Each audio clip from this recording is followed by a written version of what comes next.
Hello, Pandurang Betkar बोलतो. बोल ना. ते तुम्ही फोन केलता ना? हा पण नाही त्यांना ती नोटीस आहे तुला होतं का माझं ते पहिलं राज्य मान्यता आयोगाला तक्रार दिली.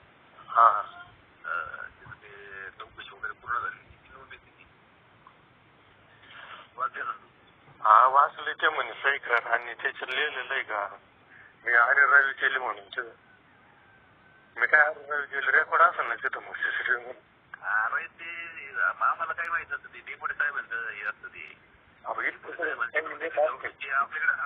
आमच्याकडे सुट्टी पंचवलीसाठी देत असते नोटीस मिळाली. तुम्हाला ओळख दाखवतो मी पहिल्या पानावर. मी पोलीस हवालदार त्रिभुवन यांच्याशी थोडी आरे रवी केल्याने यांनी मला 2दा चापटा मारल्या तरी त्रिभुवन हवालदार यांच्या विरुद्ध माझी कुठलीही तक्रार नाही. पुढं वय पण जाऊ दे. पण आरे रवी कुठं गेले?